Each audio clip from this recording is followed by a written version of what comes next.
Dans l'actualité de ce 12h45, plusieurs leaders de la société civile, des acteurs du monde du cinéma et du secteur informel satisfaits du bilan suite à la mobilisation de soutien au capitaine Ibrahim Traoré le 30 avril dernier. Ils appellent l'ensemble des Burkinabés à maintenir cet élan de solidarité et de mobilisation. On en parle à l'entame de ce journal. Et puis dans cette édition également, nous nous intéressons aux difficultés que rencontrent les personnes atteintes d'albinisme en cette période de canicule. Cette chaleur n'est pas sans conséquence sur le vécu quotidien des albinos qui sont des personnes particulièrement sensibles. Quelles sont les mesures prises? Reportage de Cynthia Zungrana à suivre. Ce sont les titres de cette édition. Mesdames et messieurs, bonjour. Merci de nous rejoindre pour le point de l'actualité sur Savane TV. Bienvenue à tous. Et comme annoncé en titre, au lendemain de la marche en soutien au capitaine Ibrahim Traoré, plusieurs leaders de la société civile, du monde du cinéma et du secteur informel expriment leur gratitude à l'ensemble du peuple burkinabé.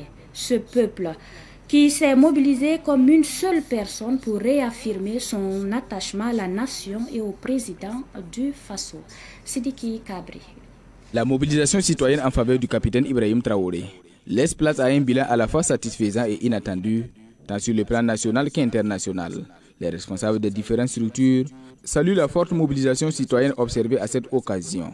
Notre remerciement à tous ceux qui ont participé à cet événement pour le soutien de notre président. C'est notre mot de remerciement et d'encouragement et surtout si ce cas encore de faire plus encore, sortir plus encore beaucoup que ce qui s'est passé la fois dernière. Tous les commerçants se sont déplacés massivement au niveau de la place de la Révolution pour montrer vraiment leur adhésion au président. Nous tirons notre chapeau à ces commerçants qui ont eu le courage et la vision pour le Burkina Faso en sortant massivement dans tous les coins du monde. Nous sommes satisfaits de la mobilisation qui a été effectuée par la population burkinabé. Nous remercions la population burkinabé, non seulement pas la population burkinabé, mais l'Afrique tout entière. Nous allons continuer à mobiliser la population et de sortir soutenir le président, capitaine Ibrahim Traoré. L'objectif, c'est l'indépendance totale de l'Afrique, l'indépendance totale du Burkina Faso.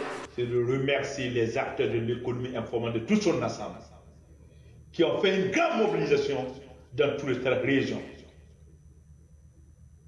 pour vraiment montrer leur appartenance à ce beau pays que le Burkina Faso et leur soutien au capitaine Ibrahim Traoré et son gouvernement. Par ailleurs, commerçants, acteurs du secteur informel et organisations de la société civile appellent l'ensemble des Burkinabés à maintenir cette dynamique patriotique, surtout lorsqu'il est question de la survie et de la souveraineté de la nation. Nous disons que si demain, après-demain, si nos autorités, on doit tout faire pour les soutenir, pour les accompagner, pour montrer que la lutte qu'ils sont en train de faire, c'est pour nos enfants et pour nos petits-enfants. Et nous sommes obligés à les accompagner et à les soutenir. Arrêtez derrière eux. Nous disons que les acteurs de l'économie informelle dans tout son ensemble et derrière le gouvernement du Burkina Faso et derrière le capitaine Ibrahim Traoré pour toutes ces actions. Nous savons, quand on a relevé comme un seul homme, l'impérialisme tremble. Les complotistes tremblent. Et nous devons souder à jamais pour soutenir nos plus hautes autorités.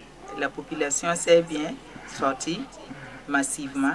On les remercie et on leur fait appel, s'il y a occasion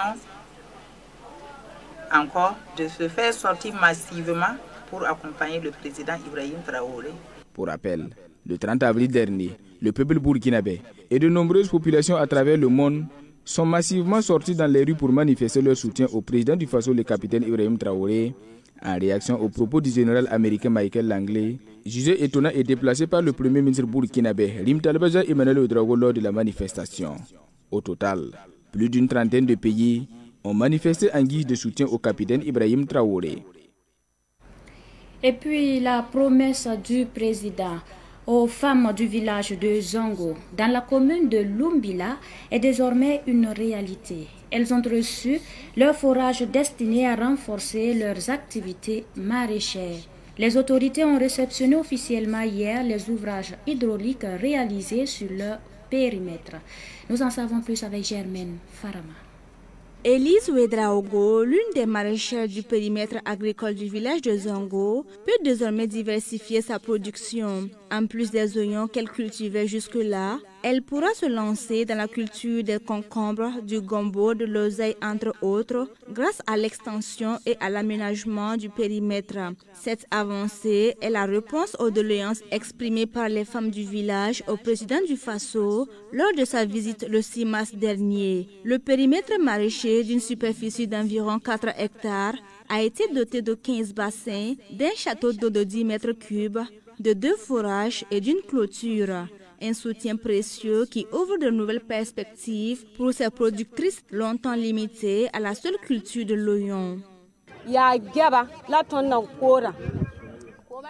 Nous cultivons des oignons sur cet espace, mais nous étions toujours en manque d'eau qui nous empêchait d'avancer dans nos activités. Nous sommes heureuses ce matin suite à la réaction du président du Faso pour satisfaire nos doléances. Avec ces aménagements réalisés, nous sommes persuadés que le président du Faso est plus que jamais là pour tous les Burkinabés. Au nom de toutes les femmes de Lumbila, je remercie le chef de l'État de nous avoir soulagés.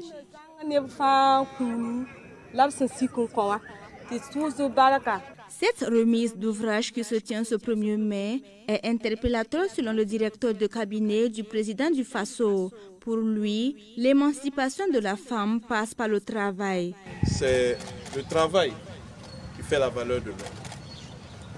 Et jumelé à ce que son Excellence, le président du Faso, a eu à dire le 6 mars, nous avons mentionné ici, pour déjà engager les femmes,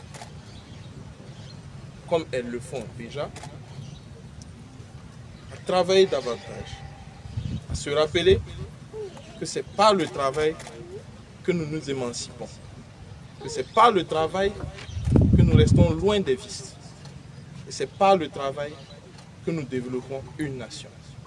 Chaque acteur ici présent doit s'engager à faire chemin, à encourager ses camarades, pour faire en sorte que le Burkina Faso demeure davantage prospère. En plus de l'ouvrage, ces femmes du village de Zongo ont eu droit à des intrants et du matériel agricole. Une équipe sera mise en place pour suivre l'exploitation de ce périmètre et favoriser une meilleure protection des installations.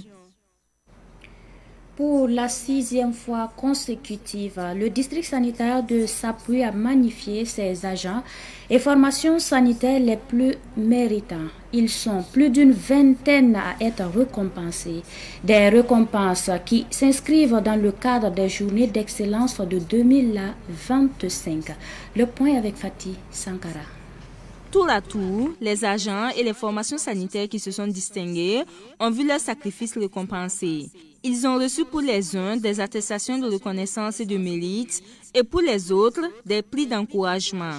À cette 6e journée d'excellence du district sanitaire de Sapui, le CSPS de Conduit a reçu le premier prix de la meilleure formation sanitaire. C'est avec une grande émotion, j'allais dire une profonde gratitude que nous venons de recevoir ces différents prix-là. Je peux dire en tout cas c'est grâce à un travail d'ensemble que nous sommes en tout cas arrivés à là aujourd'hui.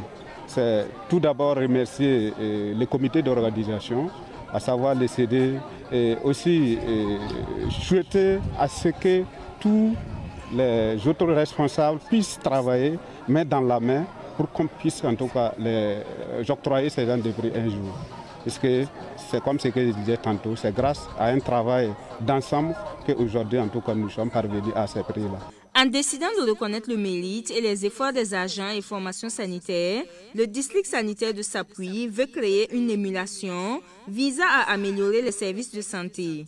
C'est pourquoi le secrétaire général de la province du Zilo a invité les agents à plus d'engagement et de patriotisme dans l'exécution de leurs tâches. Pour nous, c'est toujours une satisfaction que dans l'exercice de nos missions, qu'on fasse une halte pour faire le point et voir ce qui va, ce qui ne va pas, et reconnaître les mérites des agents les plus méritants. C'est un engagement patriotique de toujours servir, puisque c'est un sacerdoce. On attend le meilleur d'eux-mêmes, que les populations soient satisfaites. Cette journée de reconnaissance aux agents et formations sanitaires les plus méritants a été précédée de plusieurs activités, dont un cloche populaire, des dépistages de maladies chroniques et virales. Cette activité a été soutenue par des bonnes volontés, comme le Yana Batanga de Bougayonon. Dans une démarche similaire, la Commission nationale des droits humains rend hommage à son personnel. Elle a organisé une soirée d'honneur de ses agents distingués, décorés ou admis à faire valoir leur droit à la retraite, ou encore à des travailleurs qui quittent le service pour d'autres fonctions. La cérémonie a eu lieu mercredi dernier à Ouagadougou. Abdoulaye Kinda.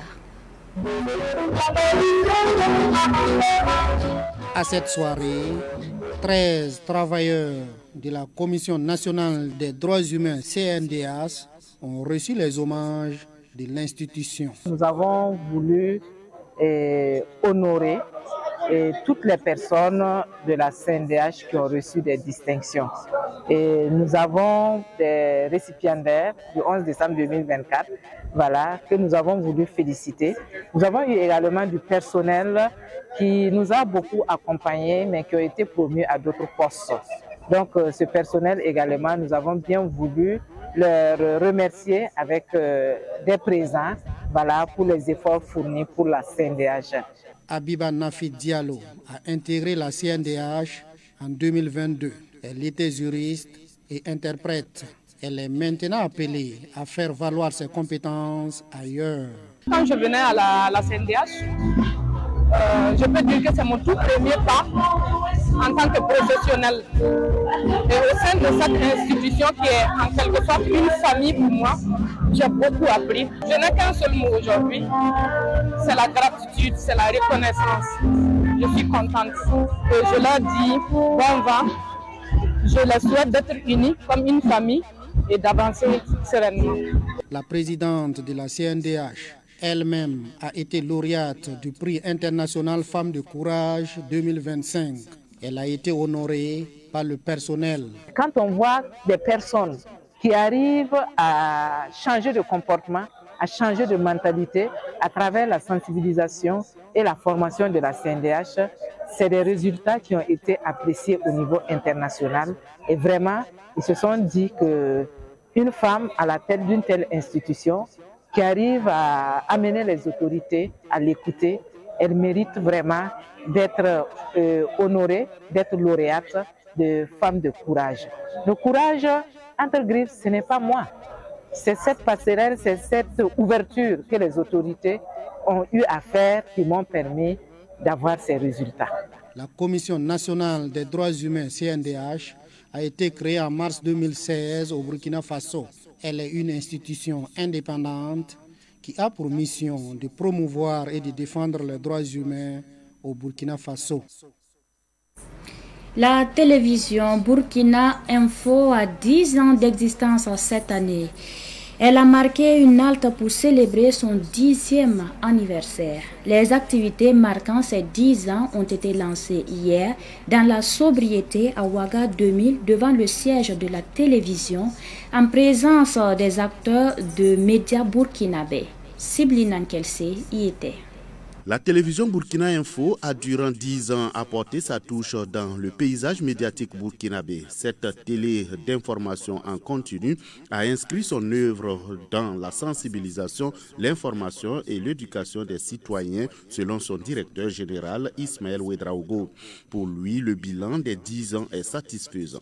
Et 10 ans après, le bilan que nous faisons, il est satisfaisant. Satisfaisant dans la mesure où nous avons pu résister pendant 10 ans. La télé a 75 travailleurs aujourd'hui. Ils sont tous jeunes. Chacun se bat comme il peut et chacun apporte sa contribution. Et j'ai tenu aussi à le dire lors de mon intervention. Pendant 10 ans, à aucun moment, Burkina Info n'a été auditionné par le Conseil supérieur de la communication. Ça veut dire que nous avons toujours mis l'accent sur le professionnalisme, la rigueur, la discipline et l'engagement. Et le 10e anniversaire est placé sous le signe de la co-construction. 10 ans après, Burkina Info compte. Parce que c'est la seule télé qui fait de l'information en continu 24 heures sur 24. Le président du Conseil supérieur de la communication, Louis Modeste Ouedraogo, a salué le professionnalisme du personnel de Burkina Info avant de l'inviter à rester dans cette dynamique.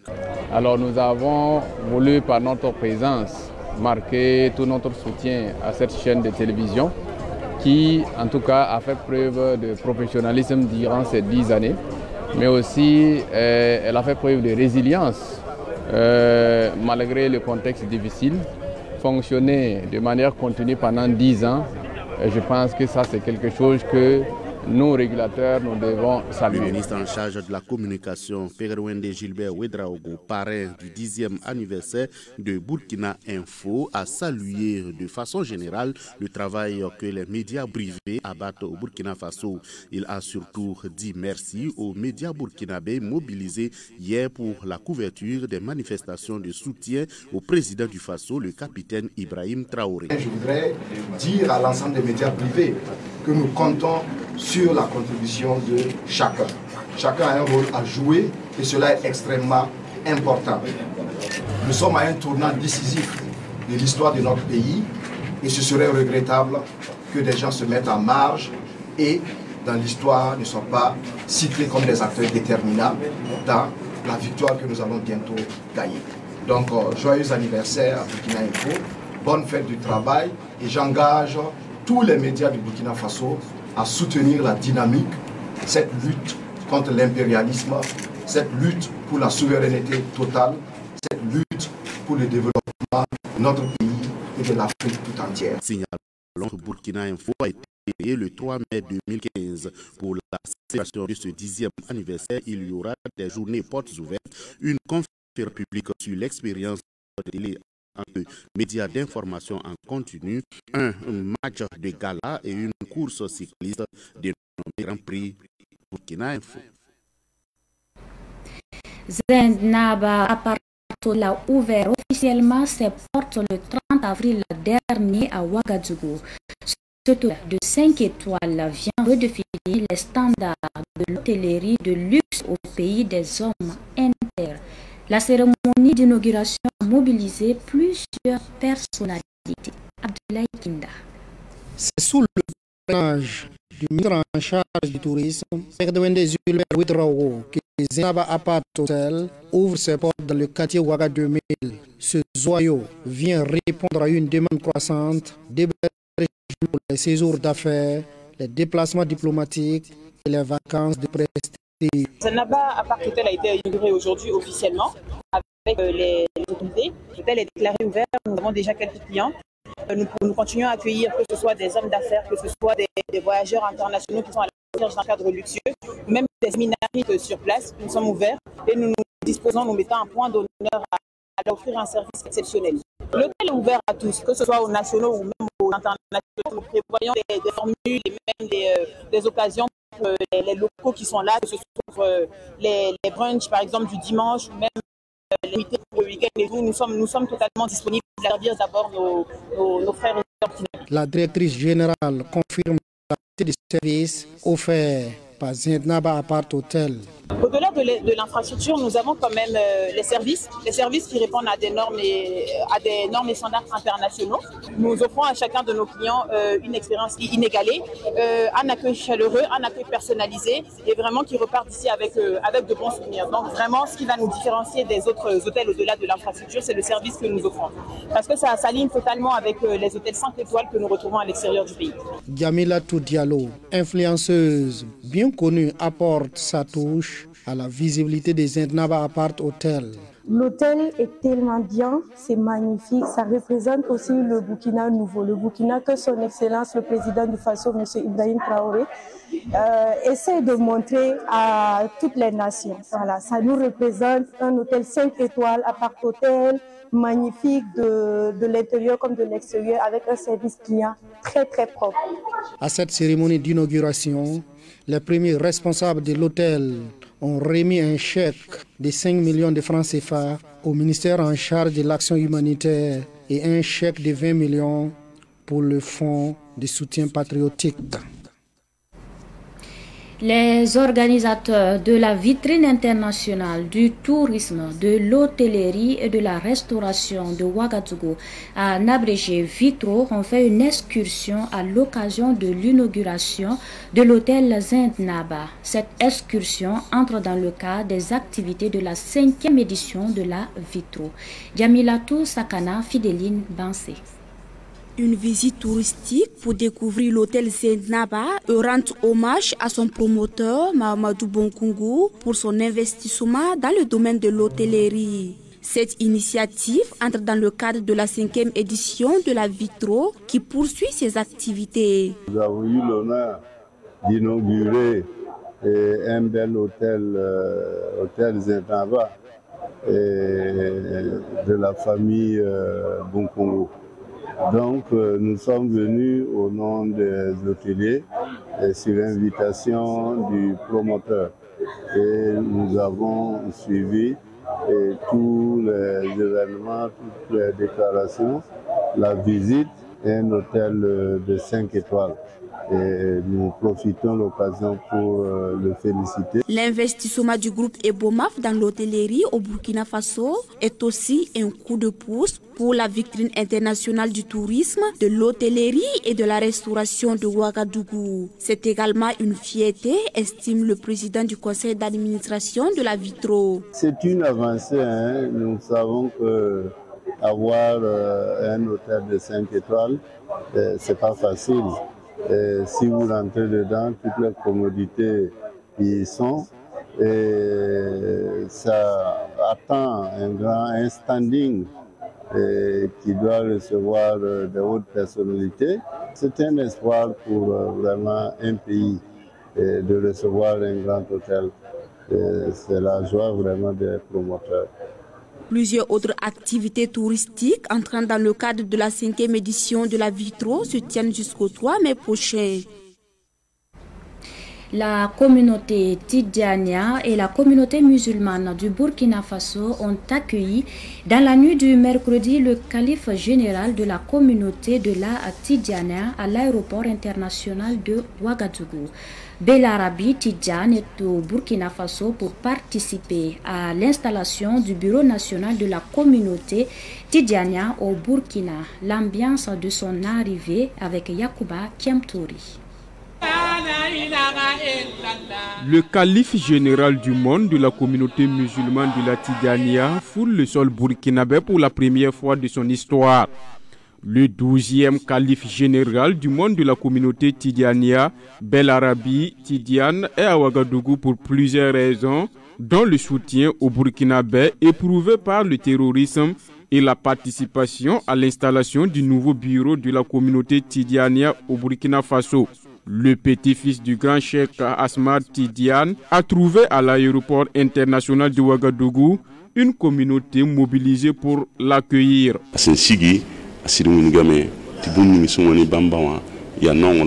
À son arrivée, il a prouvé que c'est l'amour du Burkina Faso et l'amour du peuple burkinabé qui l'ont amené au Burkina. Donc le Burkina mérite les joies, les éloges et l'amour. Il est en ce sens venu montrer à la population burkinabé qu'il a dans son cœur depuis l'Algérie. Raison pour laquelle il s'est déplacé de l'Algérie au Burkina pour s'associer à la population burkinabé afin de participer ensemble au grand rassemblement prévu pour le 4 mai prochain. Il fait des doigts pour le Burkina Faso. Le calife général du monde de la communauté musulmane de la Tidjaniya, en séjour au Burkina Faso, sera au centre de plusieurs activités. Il va superviser l'élection et l'installation du bureau national de la communauté Tidjaniya du Burkina le dimanche 4 mai prochain à Ouagadougou.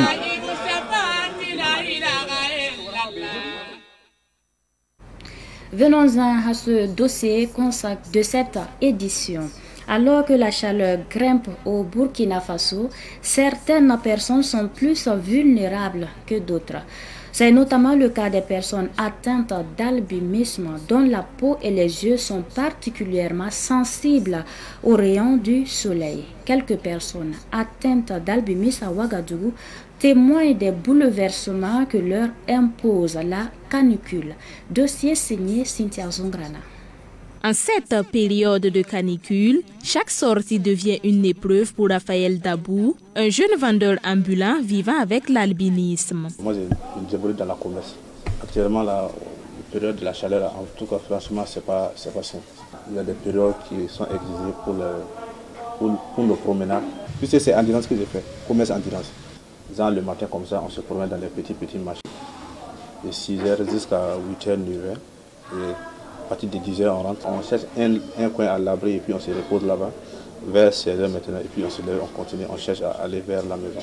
Comme lui, beaucoup de personnes atteintes d'albinisme au Burkina Faso doivent revoir leur mode de vie pendant cette période où le mercure dépasse souvent les 40 degrés Celsius. À l'association des femmes albinos du Burkina, AFAB, la présidente Maïmouna Déné confirme l'impact direct de cette forte chaleur sur leurs activités. Pour nous, c'est vraiment très difficile, surtout avec les activités.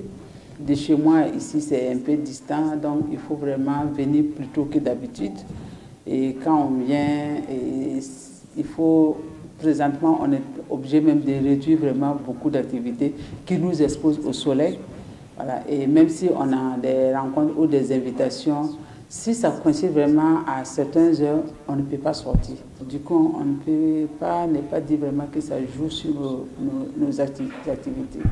La jeunesse n'est pas épargnée. Moumouni, élève en classe de 4e, lui aussi a dû adapter son quotidien. Pour lui, même traverser la cour de son établissement est devenu une épreuve. Là, c'est vraiment difficile pour moi d'aller à l'école. On se lève très tôt, de 5h à 6h pour partir à l'école. S'il n'y a pas cours le soir, on risque de rester là-bas, revenir à 17h.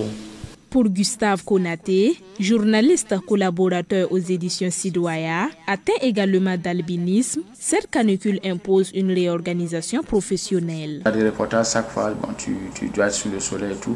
Donc pour gérer, il faudrait que, je trouve en fait chaque fois que je trouve un coin où facilement je peux me mettre à l'ombre et pouvoir en fait être également, pouvoir suivre l'activité en question et faire mon reportage. Quand je sais que je ne peux pas, j'informe, il y a trop de soleil ou il y a la chaleur, je ne pourrais pas tenir et tout. Donc, s'il y a moyen que d'autres personnes le fassent, d'autres personnes vont le faire. Si aujourd'hui, la vigilance est devenue une habitude, de nombreux albinos gardent en mémoire les blessures physiques et psychologiques du passé, à une époque où la sensibilisation faisait encore défaut.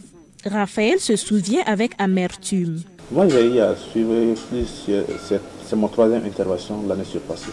Et en 2022, j'ai suivi une autre. Et en 2023, l'année surpassée, j'ai suivi une autre. Même actuellement, il y a une autre qui est en téléchargement. C'est lié à la cancer. Si au moment qu'on travaille normal, nous on ne sent pas que c'est quelque chose, mais c'est au moment que la maladie, là, on a su que vraiment que c'est la cancer, il fallait vite aller en haut pour aller chercher les médicaments là. Pour Adama Guéné et Gustave Konaté, les séquelles sont visibles. Les taches que je porte, en fait, sont des zones qui ont été autrefois exposées au soleil et c'était carrément même des plaies que je faisais des pansements jusqu'à ce que ça se rétablisse et que ces taches-là restent Voilà, donc c'est pour dire que j'en ai subi. Disons que je n'étais pas assez sensibilisé sur la question. Et quand j'étais surtout au village, j'avais eu des problèmes de peau, c'est-à-dire j'avais des lésions précancéreuses qui se développaient. Donc c'est quand je suis arrivé ici, j'ai été assez sensibilisé sur la question. Mais au-delà des blessures physiques, certaines cicatrices sont sociales. Aliguetou Dabré livre une expérience. J'étais même en foyer avant. Mais c'est à cause de ma peau là que j'ai perdu mon foyer là. Comme je n'arrive pas à supporter le soleil comme les autres femmes pour pouvoir me battre et puis faire tout ce que je voulais faire là. Je ne peux pas aller dans le soleil, enlever, boire, faire tous les travaux du soleil là. En temps, ils ont dit que c'est pas tout possible. Et puis, on m'a renvoyé, c'est mes parents. Face aux risques persistants, la présidente de l'association des femmes albinos du Burkina invite à plus de vigilance. Il faut que les personnes atteintes d'albinisme comprennent que c'est des périodes où il ne faut pas s'amuser. Il faut vraiment que les gens évitent au maximum le soleil. Parce que dans les temps passés, on disait qu'à partir de 10h jusqu'à 15h, si entre-temps on est obligé de sortir, il faut porter les chapeaux, les vêtements qui couvrent tout le corps et si possible des crèmes. Mais dans ces périodes-là, moi sincèrement, les conseils que je donne, c'est d'éviter même au maximum le soleil. Beaucoup d'enfants ne comprennent pas, c'est naturel. Donc il faut que les parents soient vigilants. Il faut que les parents accompagnent leurs enfants de bout en bout. Que l'enfant ne joue pas, en tout cas à certaines heures, au soleil avec les autres. Au-delà de la vigilance, d'autres défis subsistent, comme l'accès aux crèmes solaires. Gustave Konaté lance un cri de cœur. La crème solaire, qui on sait qu'actuellement ça coûte extrêmement cher. Si également on pourrait quand même implémenter la solution ici pour qu'on puisse produire nous-mêmes nos crèmes solaires et pouvoir les utiliser. Pouvoir s'offrir une crème qu'on doit utiliser une semaine ou 2 semaines, ça fois 50 €, c'est pas vraiment évident. Donc c'est de quand même faciliter la production de la crème à notre niveau ici. Voilà, ça va vraiment nous permettre de mieux nous protéger. La présidente de l'association des femmes albinos du Burkina appelle le ministère de la Santé à mentionner spécifiquement les personnes vivant avec l'albinisme dans les messages de sensibilisation contre la canicule. Elle estime qu'une meilleure information permettrait de mieux protéger cette population particulièrement vulnérable. Elle invite également l'ensemble des Burkinabés à faire preuve de compassion et de solidarité envers les personnes albinos fortement exposées aux dangers liés à la forte chaleur. Fin de cette édition. Merci à vous qui l'avez suivi de bout en bout. La suite du programme dans un instant.